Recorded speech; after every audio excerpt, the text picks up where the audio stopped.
신앙생활하게 되는 초신자들에게 제가 가끔 질문을 해보면 무엇이 가장 힘들고 어렵습니까? 라고 질문할 때에 대체적으로 이것저것 이야기하지만은 그래도 기도 생활이 어렵습니다 라고 이야기를 하면서 하는 이야기가, 어떻게 많은 분들은 기도를 뭐 20분도 좋고 30분도 좋고 하는데 자기는 1, 2분만 하면 기도할 게 없다고, 초신자들이 이런 얘기들을 종종 하곤 하죠.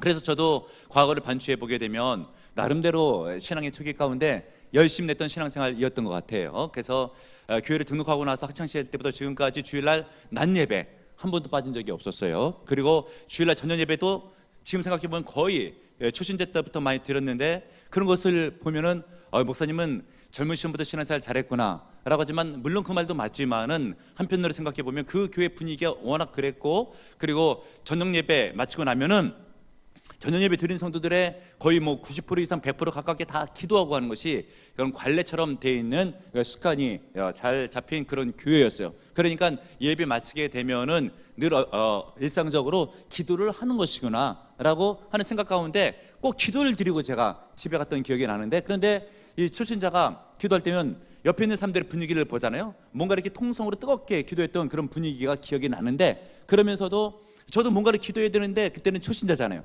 아무것도 알지를 못하잖아요. 드는 생각 가운데 지금 생각해보면 기도가 좀 잘못되었던 것 같아요. 예를 들면 그 기도가 엑스타시, 즉 어떤 황홀경에 빠지게 되는 것, 신비스러운 체험하는 것, 이것이 꼭 기도인 줄 알고 그렇게 초기 생활 가운데 기도 생활을 잘못했던 기억이 납니다. 그런데 기도 생활이라고 하는 것은 초신자뿐만이 아니고 이미 신앙생활을 오래 하신 분들 가운데서도 기도를 어려워하는 수가 굉장히 많이 있습니다. 왜 그런가? 우리의 기도를 들으시는 분은 영이신 하나님이시잖아요. 하나님이 영이시니까 육신의 눈에 보이지를 않는 거예요. 그리고 영이신 하나님의 말씀은 육신의 귀로 들을 수가 없는 것이죠. 그러니까 사람은 눈에 좀 보여야지 느낌이 있고 귀로 좀 들려야지 확신이 있는데, 영이신 하나님은 눈으로 보이질 않고 기도하다가 눈을 감고 있다고 해가지고 마음의 눈으로도 뚜렷하게 보이는 것도 아니고, 그렇다고 해서 손 내밀고 만진다고 해서 만져지는 것도 아니고 하니까 기도가 참으로 어렵고, 어떤 때는 기도가 잘못될 수도 있는 경우가 허다하게 많이 있습니다. 그런데 예수를 수천 년 이상 믿고 있는 유대 나라에 보게 되면 아브라함을 불러주실 때부터 하나님을 믿는 그때 믿음의 백성들이었잖아요. 그때부터 신앙생활했던 그들의 패턴을 보게 되면 우리 예수님께서 오늘 성경 본문에 수천 년이 지나고 있는 그들의 기도 가운데서도 잘못된 기도가 얼마나 많은지에 대해서 지적해 주고 있습니다. 그럼 그들의 잘못된 기도의 제목 내지는 기도의 패턴을 보게 됐었을 때에 특별히 5절을 보세요. 중간에 보게 되면 그들은 사람에게 보이려고 라고 되어 있죠. 이런 기도의 모습이 잘못됐다고 우리 예수님께서 말씀해 주는 거예요. 하나님을 믿은 지 수천 년이 지나가고 있어도 사람에게 기도하는 것처럼 잘못된 기도를 드리고 있는 그런 사람들이 너무나 많다라고 우리 예수님의 지적이 있는 것이죠. 왜 이런 일들이 생기게 되었을까? 를 살펴보게 되면 이 유대의 종교 지도자들 나름대로 기도를 한번 잘 가르쳐 보려고 애를 썼죠. 그래서 이제 기도 문구, 기도문을 세트화시키고 규격화시킵니다. 그리고 쉐마의 기도, 예를 들면 신명기 6장 4절에 있는 말씀, 이스라엘아 들으라, 주 여호와 하나님은 오직 하나이신 하나님이시니라고 하면서 말씀 한 구절을 외우고 하는 쉐마의 기도 문구가 있습니다. 근데 쉐마의 기도 문구만 있는 것이 아니고 그들은 모든 것을 규격화, 세트화시키면서 기도의 내용문을 일정하게 만들어가지고 기도할 때는 그것을 암기해서 외우게 했던 것이죠. 예를 들면 어떤 슬픈 일을 당했다라고 하면 슬픈 일을 당했을 때 기도에 문구가 있어요. 그것을 외워서 그대로 하는 것이에요. 기쁜 일을 당했다라고 하면 기쁠 때 드리는 기도의 문구가 있고요. 그리고 식사하기 전에 하는 식기도의 문구가 있고, 식사하고 나서 하게 되는 그 문구가 있고, 자기 전에 집중전에 하게 되는 기도의 문구가 있고, 자고 일어나서 하게 되는 기도의 문구가 있어요. 그러니까 그들은 모든 것이 다 세트화됐고 그 내용이 정형화된 것이죠. 뿐만 아니라 기도의 시간까지 세트화시켰는데, 예를 들면 그들은 하루에 3차례 기도하는데 한국 시간으로 환산을 하게 되면 오전 9시에 기도 타임이 하나 있고, 정오 12시에 기도 타임이 있고, 오후 3시쯤에 기도 타임이 있어요. 이렇게 해서 기도 타임 때마다 기도를 해요. 정해진 기도 문구에 따라 가지고, 예를 들면은 정오 12시가 되었다라고 하게 되면 사람들이 유대에서 막 걸어가다가도 정오 12시에는 그 자리에 서요. 그대로 쓰고 나서 정오 12시에 드리게 되는 쉐마의 기도 문구를 외우고 암기하고 그렇게 해서 다시 가죠. 누구나 다 그렇게 유대 사람들은 하고 있죠. 그랬을 때에 우리 예수님께서 그 모습을 보실 때 보게 되니까 이것은 잘못된 기도라고 하는데, 특별히 더 잘못된 기도를 하고 있었던 당시의 사람들은 바리새인이었죠. 이 바리새인들은 예를 들면 정오의 기도가 시간이 되었다라고 한다면 일부러 길을 가다가도 20분 30분 전쯤 되게 되면은 돌아가더라도 사람 많은 곳으로 가요. 기도할 때에 많은 사람이 내 기도를 한번 들어보라고 하는 것이죠. 그리고 남들은 뭐 몇 분 안에 기도 끝나고 가고 있는데 그들은 계속해서 손을 들고 더 큰 목소리로 오랜 동안 기도 문구를 반복해서 기도하고 있는 거예요. 그러면 주변에 있어서 기도 먼저 끝난 사람이 가면서 바리새인을 볼 때 야, 저 사람 믿음 좋다라고 하고 있죠. 그 사람들이 그렇게 믿음 좋다고 하는 소리가 자기 귓가에 들려오는 거예요. 그 기분이 좋아가지고 더 오래 기도하고, 그 때마다 더 많은 곳에 사람이 모이면은 그곳에 일부러 가가지고 시간 맞춰가지고 서 있으면서 큰 목소리로 자기를 보라는 듯이 기도하고 있어요. 주님께서 보실 때에는 하나님께 드리는 기도가 아니고 사람 들으라고 하는 기도가 되니까 이것은 잘못된 기도일 수가 있다. 5절 말씀해 보시기를 바랍니다. 그들은 사람에게 보이려고 회당과 큰 거리 어귀에 서서 기도하기를 좋아하느니라. 이런 기도는 자칫 잘못된 기도가 될 수가 있어요. 사람들 드리려고 하는 기도. 이 말씀을 준비하면서 생각나는 두 번의 기도에 제가 체험의 장소가 있었던 것이 생각이 나요. 한 번은 아주 오래된 일이긴 한데 아직도 내리 가운데 박혀 있는데, 청년부에서 연합집회가 있다고 해서 모 교회에, 수원에 있는 교회에서 모이게 되었어요. 그때 신학교 교수님을 모시고 집회를 하는데, 끝나고 나서도 무슨 성경에 대한 질문을 받고 막 그런 시간이었어요. 그러니까 그 교회 어느 뭐 나이가 든 청년인지 여자분이신데 여지사님이신지 저녁 예배가 돼가지고 대표 기도를 하시는데, 아무래도 이제 교수님도 오시고 했으니까 격식이 있는 내용 있는 기도를 하려고 그런 것 같은데 도가 지나친 거예요. 예를 들면 기도가 시작될 때 천지창조부터 시작을 해가지고 창세기에, 그래가지고 노아의 홍수를 거쳐가지고 아브라함이 불러주신 콜링을 거치면서 그 요셉이 나오고, 그러면서 모세가 나오면서 출애굽기로 넘어가고 하면서 성경이 계속해서 넘어가는데 10분이 지나가도 신약이 안 나타나요. 그러니까 드는 생각 가운데 신약을 언제 올래나 이런 생각이 드는 거예요. 그래서 결국은 계시록까지 하면서 기도하게 되는데 20분 정도 돼가지고 기도가 마치게 된 것 같아요. 드는 생각 가운데 야, 저건 기도라기보다도 자기 성경 지식을 자랑하는 것 같다라고 하는 생각이 그냥 자연스럽게 듭니다. 이렇게 많은 사람들을 있게 됐을 때 내 기도를 한번 들어보라 라고 하는 기도는 사람에게 보이려고 하는 기도가 될 수가 있는 잘못된 기도일 수가 있다라고 하는 것이죠. 그리고 또 한 가지 생각나는 기도의 그런 패턴 가운데 기억에 남는 것은, 제가 주일학교 교사를 했었거든요. 이 유년부 교사 2학년을, 제가 초등학교 2학년이죠. 그 학생들을 약 한 2년 정도 지도한 적이 있는데, 이렇게 여름 성경학교 했어요. 그리고 하루 마치게 돼가지고 이제 저녁 식사를 하고 이제 저녁 예배 드리기 바로 직전쯤으로 기억하고 있는 거예요. 그때 이제 부장 장로님이 저녁 식사 기도를 해주시는데, 보니까 그때 메뉴는 라면이었어요. 라면을 쫙 돌려서 기도하는데 기도를 얼마나 은혜스럽게 오래 했던지 아멘 하고 눈 떠보니까 라면 국물이 하나도 남지를 않은 거예요. 그때 제가 드는 생각은 식기도는 짧게 해야지 된다. 특별히 라면을 넣고 기도하게 됐을 때는 국물이 하나도 없어지면 안 된다. 그래서 제가 기도할 때 보게 되면 식기도가 좀 짧은 편이에요. 우리 교인들도 보게 되면 담임 목사를 닮아가지고 식기도가 좀 짧죠. 참 은혜스러운 기도가 될 수가 있는 거예요. 그리고 대표기도, 보람적 기도 할 때 보게 되면 3분을 이렇게 넘지 않고 일목요연하게 간단하게 내용이 정확하게 해서 하나님께 영광을 돌리잖아요. 근데 다른 교회 가보면 꼭 그렇지는 않아요. 누군가가 마이크를 붙잡고 기도한다라고 하면 저쪽 한쪽에서는 한숨소리가 나는 거예요.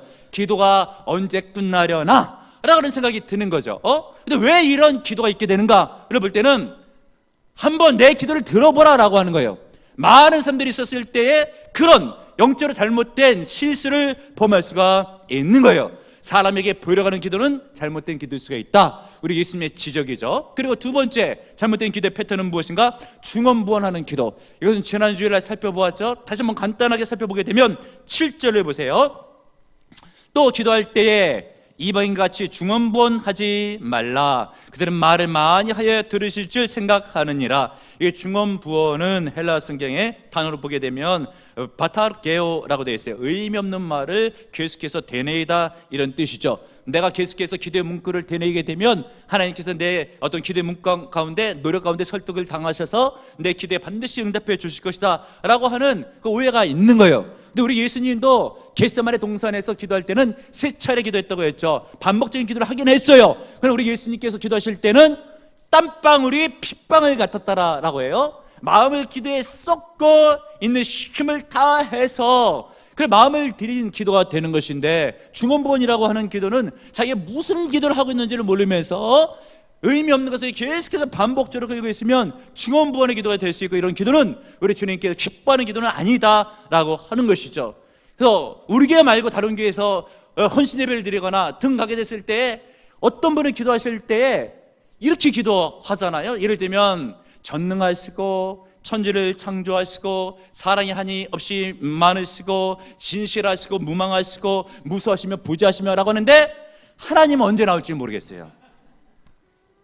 그리고 기도 문구 가운데 하나님 간절히 바라옵고 원하고 원없는 것은 하는데, 나중에 끝나고 나서 물어보게 되면 자기가 이렇게 간절히 바랐고 원했는데 뭘 원해서 기도했는지 본인도 알지를 못해요. 그러니까 이 수식어들을 너무 쓸데없이 도가 많게 갖다 붙이면서 기도의 문구를 화려하게 만들려고 하게 되는 것, 그러면서 본인도 무엇을 기도했는지 알지 못하게 되면 그것은 중언부언의 기도가 될 수 있다. 이런 잘못된 기도의 패턴을 놓고 나서 우리 예수님께서 그럼 참 기도는 어떤 기도인가, 제대로 된 기도는 어떤 기도인가, 하나님께 영광을 거두시는 기도, 우리에게 은혜가 되고 응답이 되는 기도는 어떤 기도인가를 말씀해 주시는데, 6절을 보세요. 너는 기도할 때에 내 골방에 들어가 문을 닫고 음란중에 계신 내 아버지께 기도하라. 음란중에 보신 내 아버지께서 갚아주시리라.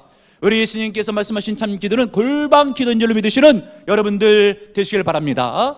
골방 기도는 우리가 문자적으로 해석해 보게 되면 빈방, 골방이 그냥 될 수가 있겠죠. 그런데 이 문자적인 의미 말고 우리 예수가 하신 이 문자의 의도적인 속뜻이 있어요. 무엇인가, 골방은 조용한 곳이잖아요. 하나님이 생각하기 좋은 곳이잖아요. 그러니까 우리가 기도할 때 하나님을 만나기 좋은 장소, 내 마음을 쏟고 하나님께 기도하기에 집중력이 발할 수 있는 그런 장소가 곧 기도의 골방인 줄로 믿으시는 여러분들 되시길 바랍니다. 학생들이 공부할 때 예를 들면 조용한 자기 공부방에서도 홀로 조용하게 공부할 수 있지만, 어떤 때는 학생들이 많이 모여있는 독서실 같은 데 가서 공부해도 집중력이 있을 수가 있잖아요. 유사하게 기도도 비슷해서 우리가 새벽 기도 쌓일 때 많은 분들 나와 있지만 홀로 집에서 기도할 때보다 더 기도 집중적으로 잘 될 수가 있어요. 그러면 이것이 곧 기도의 골방이라고 하는 것이죠. 우리 예수님께서도 이 땅에 계실 때에 기도할 때 들판에서도 기도했고 산에서도 기도했죠. 그 산기도 겟세마네 기도는 땀방울이 핏방울이 될 정도로 쏟아오면서 기도를 드렸죠. 우리 예수님께서는 들판도 골방이었고요, 산 한가운데 중턱도 우리 예수님께서는 골방이 되신 거예요. 이렇게 왜 골방 기도를 강조하는가를 살펴보게 되면 아주 심오한 하나님의 마음이 담겨져 있습니다. 여러분들 한번 생각해 보십시오. 여러분들의 인간관계를 보게 되면 다양한 사람들을 알고 지내잖아요. 그런가 하면 또 어떤 사람하고는 친하게도 지내고 어떤 사람은 좀 잘 뵈지도 못하면서 그냥 일부러 그러는 것은 하지만 거리감이 있는 그런 인간관계도 좀 있잖아요.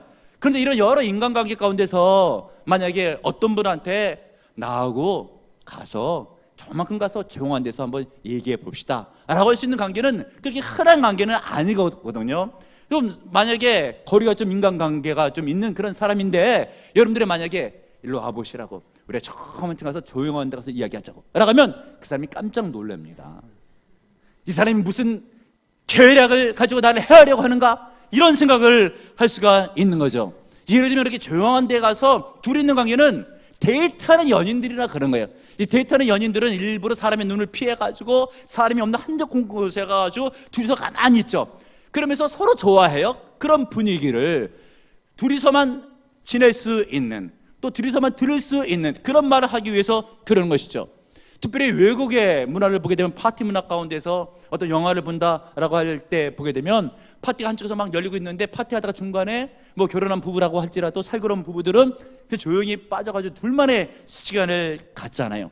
우리 하나님께서 왜 여러분에게 기도의 골방을 갖자, 나하고 집중적으로 대화하자라고 말씀을 하실까를 살펴보게 되면, 우리 하나님이 여러분을 그렇게 친밀한 관계로 여러분을 생각하고 계신 거예요. 그리고 하나님께서 주시고 싶은 귀한 게 있는 거예요. 하나님이 큰 사랑을 부어주시고 하늘의 은혜를 내려주시고 하나님의 능력을 부어주시려고 골방에서 나와 함께 이야기하자라고 하는 거예요. 믿으시는 여러분들 되시길 바랍니다. 이 세상이 얼마나 각박해요. 사람들의 정서가 얼마나 메말랐어요. 근데 만약에 하루에 24시간 그리고 1년에 365일 사람들이 사는 세상 가운데서 그냥 부딪히고 지내고 산다고 하면 답답한 심정이 들 때가 얼마나 많이 있어요. 우리는 뭔가 위대한 존재, 전능하신 분 하나님을 만나야 될 줄 믿으시는 여러분들 되시길 바랍니다. 그 하나님을 만나게 되면 10년 가운데 주님께서 치유해 주시는 은혜가 있어요. 카타르시스, 영적인 정화작용이 있습니다. 죄가 만져주시면 힘이 나요. 만져주시면 위로가 돼요. 용기가 생깁니다. 그 하나님을 만나야 되는 거예요. 복잡한 세상 가운데서 사람들만 보고 만나서는 절대 되지를 않습니다. 거룩하신 하나님을 만나서 그분을 통해 은혜를 받아야 예수님의 성도가 기쁨이 넘쳐요. 평안이 넘칩니다. 믿으시는 여러분들 되시길 바랍니다. 그래서 기도 생활을 하시는 분들을 보게 되면 생활이 힘들어도 뭔가 얼굴 가운데서 면면이 기쁨이 흐르고 10년 가운데 평강이 넘치는 거예요. 왜 그런가? 남이 알지 못하는 하나님과 깊은 교제의 관계가 있기 때문에 그런 거예요. 어느 목사님께서 짧은 토막의 한 간증에 의미 있는 이야기를 하시는데, 우리도 뭐 대체적으로 다 겪고 사는 그런 이야기입니다. 비행기를 타고 해외에 나갈 때 보게 되면은 어떨 때는 기류가 좋지를 않잖아요. 그럼 방송에 나오죠. 기류가 좋지 않으니까 자리 이동 삼가하시고 안전벨트 꼭 매달라고 하는. 그러면서도 정말 비행기 흔들릴 때 보게 되면 좀 불안한 마음이 들잖아요. 이렇게 바로 그런 때 긴장하고 있는데 목사님 뒤편에 어떤 분이 계속해서 혼자만 까르르 웃고 있는 거예요. 참 희한하다 라고 해서 뒤를 쳐다보게 되니까 이 귀에다가 이어폰 리시버를 딱 꽂고 있는 것이죠. 뭔가 프로 가운데서 화면에 코미디 프로가 뜨는 재미난 것을 보고 있나 봐요. 그러면서 목사님이 드는 생각이, 저 사람은 남들이 듣지 못하는 것을 듣고 있구나 라고 하는 것이요. 근데 여러분, 여기에 굉장히 큰 영적인 진리가 있어요. 여러분, 요즘 TV 저널 뭐 등에 보게 되면 왜 이렇게 지구촌에 사고 사건이 많아요. 사방에 뭐 테러들, 전쟁의 소식들, 미사일을 쐈네 뭐 안 쐈네 뭐 등등, 또 기상이변들이 얼마나 많습니까? 얼마 전에는 뭐 교통사고, 그 엄청난 사건들이 많이 있잖아요. 그래서 그런 것들을 보게 되면 아무리 자기 운전을 잘한다 해도 뒤에서 이렇게 덮치면 무슨 소용이 있겠습니까? 그런 것을 볼 때면 참 마음이 안타까우면서 답답한 마음이 드는 거예요. 이런 시대 가운데, 이런 세상 가운데 누군가가 예수 믿는 사람인데 기쁨이 있다, 평강이 있다, 반드시 그런 사람은 기도의 골방이 있는 사람이에요. 하나님과의 깊은 영적인 교제가 있는 사람이에요. 세상 것들만 다 듣고 살면은 그런 기쁨이 어디서 생길 수가 있겠습니까? 세상 전월만 대하고 있으면은 어디서 평강을 얻을 수가 있겠습니까? 그러면 여러분, 기도의 골방을 가지셔야 돼요. 주님께서 말씀하시잖아요. 기도의 골방에 들어가서 주님 앞에 나와서 기도하라 라고 말씀해 주는 거예요. 예배해 놓으신 평강이 있습니다. 은혜가 있어요. 기쁨이 있습니다. 능력을 받습니다. 믿으시는 여러분들 되시길 바랍니다. 내게 능력 진짜 안에서 내가 모든 것을 할 수 있느니라. 주님께서 말씀하시는데 왜 10년 가운데서 용기가, 힘이 안 생기겠습니까? 생기죠. 그러면 여러분, 기도의 골방에 들어가 기도를 드려야 돼요. 오늘 우리가 불렀던 찬송가 364장, 이 찬송 시를 지으신 분이 목사님이세요. 월포드라고 하는 목사님이신데, 앞을 보지 못하시는 그런 목사님이신데, 그분이 기도에 대해서 이렇게 표현하잖아요. 내 기도는 그 시간, 그때가 가장 즐겁다. 뭐라고요? 그때가 가장 지겹다? 아니잖아요. 그때가 가장 즐겁다. 앞이 안 보이는 맹인이시잖아요. 이 세상 근심 걱정에 얽매인 나를 부르사 내 진정 손주 앞에 낱낱이 바로 아래요. 큰 불행당에 슬픔 당할 때 나 위로받게 하시네. 내가 기도의 골방에 들어갈 때 앞이 보이지 않는 그런 맹인이지만 주 앞에 기도할 때 주님께서 세상이 알지 못하는 기쁨과 위로로 부어주신다고 하는, 그러니까 기도의 시간이 즐겁다라고 하는 것이죠. 이 즐거운 시간을 왜 빼앗기고 왜 갖지를 않습니까? 여러분들 보십시오. 청춘 남녀들이 연애하고 있었을 때 인생을 살다 보면 그만큼 재미나고 또 그런 많은 시기가 또 있지는 않잖아요. 그런데 만약에 그 즐거운 데이트하는 그런 시간 가운데 야, 이거 너무 좋다, 오늘은 네가 대신해봐 라고 하면서 그 자리를 물려주면서 대신 데이트를 하게 할 사람이 세상에 어디에 있겠어요? 근데 기도를 묘해가지고 내 기도 제목이 있다고 해서 부탁해요. 거기까지는 괜찮아요. 기도 부탁하는 것은 괜찮은데 자기는 자기의 기도의 제목을 갖고 기도를 안 하는 거예요. 왜 하나님을 만나는 기쁨을 누리지를 않는 거예요? 그러면서 내 대신 너보고 기도하라 라고 이야기하면 그 사람은 참 기도의 맛을 모르는 사람일 수가 있는 거예요. 이렇게 기도를 하지 않고 세상 살아가다가 보면은 말씀드린 것처럼 얼마나 각박해요. 그래서 사람들의 정서가 메말랐겠습니까? 그런 세상을 살다 보면은 스트레스가 쌓이고 심령이 답답하고 어디 가서 말할 데도 없고 얼마나 힘든 인생이 되겠어요. 그래서 우리 주님께서는 기도의 골방에 들어와서 기도할지어다 라고 말씀해 주고 있는 거예요. 그리고 우리 주님께서 주신 기도의 교훈은 무엇인가? 8절을 보겠습니다. 여러분들이 읽겠습니다. 8절 읽겠습니다. 시작. 그러므로 그들을 본받지 말라. 구하기 전에 너희에게 있어야 할 것을 하나님 너희 아버지께서 아시느니라. 아멘. 이 말들 지난번에 한번 살펴봤지만 좀 더 깊이 있게 한번 살펴볼 텐데, 우리가 기도하기 전에 하나님께서 뭐라 그랬어요? 다 아시느니라 라고 되어 있어요. 그러면 이 말 뜻을 잘 살펴보게 되면 기도는 어떤 정보 전달의 수단은 아니다고 하는 것이에요. 왜냐하면 내가 기도할 때에 하나님 이런 문제가 있어요 라고 하나님께 아뢰게 되면 이미 아뢰지 않았어도 하나님께서 알고 계시잖아요. 알고 계신데 그럼 왜 기도하는가? 그래서 생각해 봐야 돼요. 정보 전달의 수단은 아니다고 하는 것이에요. 내 문제가 무엇이 있다고 알리는, 정보를 제공하는 그런 수단은 아니다라고 하는 것이죠. 시편에 있는 말씀에도 139편 4절에 여호와여 내 혀의 말을 알지 못하는 것이 하나도 없으시니이다 라고 해서 주님은 다 알고 계신 거예요. 그러므로 여러분, 기도라고 하는 것은 어찌 보면은 내 문제를 해결하기 위해서 하나님 앞에 어떤 정보를 전달하는 것이 아니라 하나님 입장에서 기도를 마련해 놓고 하나님이 은혜 주시는 수단일 수가 있다고 하는 그 각도로 한번 생각해 보시는 여러분들 되시길 바랍니다. 예를 들면은 여러분, 우리들도요, 누군가를 자식 가운데 하나를 외국에 유학을 보냈어요. 돈을 막 힘겹게 보내는 거예요. 그런데 흥청망청 막 쓰는 거죠. 그 학생이 공부를 하지를 않고. 예를 들면 1,000만 원을 보내도 100만 원처럼 생각하고 막 써버리는 거예요. 그러면서 공부를 안 하고 마약을 하고 깽단에 들어갔어요. 그럼 부모가 무조건 돈을 크게 벌한다고 하는 것이 잘하는 게 아니잖아요. 교육이 될 수 있는 방편에 따라 교육적으로 물질을 제공시켜 줄 필요가 있는 거예요. 우리 하나님께서 안 가진 게 어디 계세요? 다 갖고 계시고 하늘의 귀한 것들, 땅의 기름진 것들 다 갖고 계시는데 이것을 좋은 것이라고 해서 여러분들이 원한다라고 해서 그냥 한 번에 안겨주시면 잘못된 성도가 하나둘이 아니에요. 그 우리 주님께서는 이것을 주실 때 기도라고 하는 방편을 통해서 주시기를 원하시는 거예요. 우리가 주 앞에 나와서 기도하게 되면은 내 심령을 내가 살피잖아요. 하나님 앞에 부족한 것은 무엇인가 온전한 영적인 자세를 위해서 살피다 보면 회개할 것을 회개하면 심령의 변화가 일어나고, 하나님의 사랑을 받다가 보면 내 심령도 하나님의 사랑을 가득 차게 되죠. 그렇게 변화된 심령 가운데 하나님께서 안겨주시면 그것은 복될 수가 있는 거예요. 그러면 여러분, 기도라고 하는 것이 내 문제를 해결하기 위해서 어떤 정보를 전달하기 위해서만 하는 것이 아니라 하나님 입장에서 좋은 것을 주시기 위해서 나에게 심령의 변화, 온전한 심령이 될 수 있는 방편을 통해서 주시기 위해서 하나님이 기도하라고 하는 거예요. 그러면 여러분, 기도를 통해서 변화된 심령으로 하나님의 좋은 것들을 받아 누리시는 여러분들 되시길 바랍니다.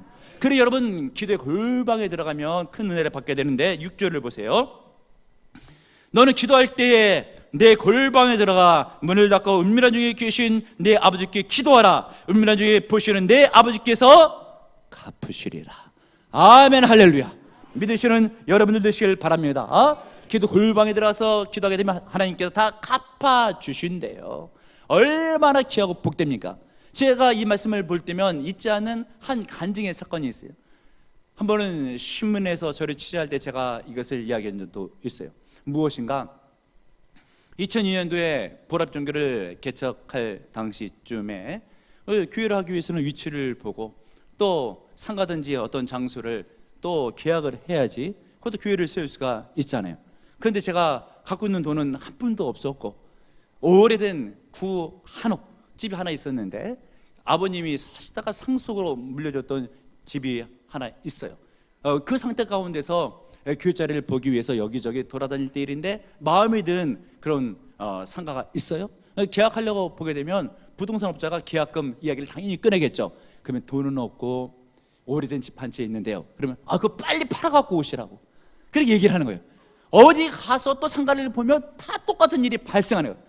그래서 드는 생각 가운데 아무리 봐도 소용이 없구나 라고 하는 생각이 들어서 이제 장소 보러 가는 일은 그만둔 거예요. 물론 기도하면서 보기도 했고 그랬는데 결정적으로 제가 산기도하러 올라가게 되었을 때 하나님 앞에 그 장소를 놓고 구할 때 보통 때 같으면은 하나님 앞에 마음을 쏟고 기도할 때 수많은 영적인 체험과 함께 또 성령의 은사와 함께 비전을 보여주시고 뭐 등등의 여러 가지 신비적인 일들 확신을 줄 만한 눈에 보일 만한 것들로 응답하시곤 했던 때가 굉장히 있습니다. 근데 묘하게 그 당시에는 하나님이 잠잠히 계시고 아무 말씀도 안 하시는 거예요. 그러는 가운데 성경을 묵상하다가 오늘 성경 본문에 있는 말씀을 본 거죠. 6절 너는 기도할 때에 내 골방에 들어가 문을 닫고 은밀한 중에 계신 네 아버지께 기도하라. 은밀한 중에 보시는 네 아버지께서 갚으시리라. 이 말씀을 믿었죠. 내가 하나님 앞에 은밀한 중에 골방 기도처럼 기도했으니 하나님께서 갚아주신다. 이것을 응답으로 믿은 거예요. 그리고 산에서 내려왔죠. 그 집사람하고 여보 이제 우리 교회 장소 보러 가자고 했더니 아니 계약금이 있어야지 보러 가지 부동산에서 돈 가지고 오라고 할 텐데 부동산은 그렇게 얘기하는데 하나님은 다르셔. 하나님은 갚아주신대. 그러니까 가자고 해서 차를 타고 첫 번째 도착해서 내려와서 본 것이 민성마을 쌍용 아파트 주상가 2층을 탁 봤어요. 마음에 딱 드는 거예요. 그러고 나서 부동산 업자가 계약할 때 보면 계약금 얘기할 거 아니에요. 저는 이제 믿음이 있죠. 하나님께서 갚아주신다 라고 해서 제가 다들 같은 뭐 집이 뭐 한 채가 있는데 아직 안 팔렸는데 이렇게 얘기했을 텐데 그런 얘기를 쓱 빼놓고 알겠다고 언제 계약할지 계약 날짜를 정하시라고 계약금 가지고 오겠다고 해서 날짜를 정하고 계약금 가져가기 전에 하나님께서 집을 팔아주셨어요. 할렐루야. 은밀히 보시는 하나님께 기도하면 반드시 갚아주십니다. 그래서 우리 주님께서는 기도의 골방에 들어가 마음을 쏟고 기도할 것을 권하시고 계신 것이에요. 여러분 세상 얼마나 복잡하고 힘들고 답답하고 어려운 일들이 굉장히 많이 있겠습니까? 그런 때에 여러분 기도하지 않고서는 배결할 수가 없어요. 힘듭니다. 여러분 살 수가 없어요. 은혜를 받아야 돼요. 하나님이 만져주셔야 돼요. 준비는 은혜가 있어요. 기도의 골방 새벽자단 좋아요. 주 앞에 나서 구하시고 하나님의 은혜를 충만히 받아 승리하시길 주님의 이름으로 축복합니다.